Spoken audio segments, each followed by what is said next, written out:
बड़ी भाभी किसके साथ रहेगी, इस बात को लेकर दोनों देवरों में बहस छिड़ी थी। पता नहीं इस बहस का कोई हल निकलने वाला था या बड़ी भाभी को अपनी अपनी मजबूरियों की दास्तान इस बहाने सुनाई जा रही थी। बड़ी भाभी पत्थर की बुत बनी बैठी थी। उन्हें होश भी नहीं था कि क्या हो रहा है। बड़े भैया का देहांत हो गया था। उनकी अपनी संतान तो थी नहीं, अब बड़ी भाभी ही बची थी। वह यही भाभी थी जो 16 साल की उम्र में ब्याह के घर आई थी। आते ही उनकी झोली में 5 बच्चों की सौगात आ गई थी।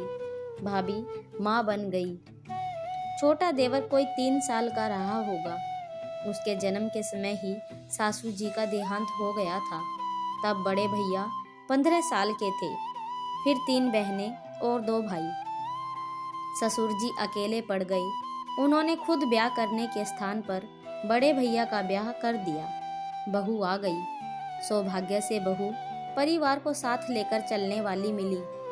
फिर 2 साल के अंदर ससुर जी भी अनंत यात्रा पर चल दिए। अब सारा दारोमदार बड़े भैया और भाभी पर आ गया। रात दिन मेहनत की, पुश्तैनी जमीन बेची, बहनों की अच्छे घर में शादी की और भाइयों को पढ़ाया लिखाया, अच्छे घर में ब्याह किया। अब सब शहर में नौकरी कर रहे हैं, लेकिन चिंता और रात दिन की मेहनत बड़े भैया को लील गई, जिसने इनके लिए अपना जीवन दांव पर लगाया। यहाँ तक कि अपनी संतान पैदा करने के बारे में नहीं सोचा। आज वही एक अदद प्राणी को लेकर बहस कर रहे थे।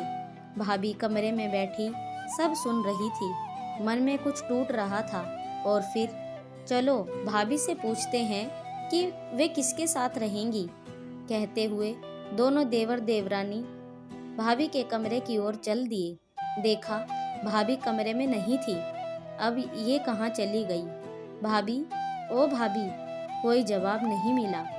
पूरा घर ढूंढ लिया, कहाँ गई होंगी। तभी छोटे देवर की पत्नी जोर से बोली, इधर आओ, देखो ये क्या है। सब भाभी के कमरे में पहुंचे। देखा कुछ कागज, थोड़े से जेवर और घर की चाबियां रखी थी। टूटे फूटे शब्दों में एक कागज पर चंद लाइनें लिखी थी, ये सब आपस में बांट लेना, हमें ढूंढने की कोशिश न करना। तुम्हारे भैया कभी तुम्हें दुखी नहीं देखना चाहते थे। मुझे लेकर आपस में मत लड़ो, ये उनका अपमान होगा। खुश रहना, मैं कभी तुम लोगों को लड़ते हुए नहीं देख सकती। इसलिए ये पढ़कर सबके चेहरे लटक गए। अपनी कीर्तघना का पश्चाताप उनके चेहरों पर दिखाई दे रहा था। भाभी का एक एक उपकार याद आ रहा था और साथ में उनकी दृढ़ निश्चयी स्वभाव भी कि अब अगर उन्हें ढूंढ भी लिया तो शायद ही वह किसी के साथ रहे।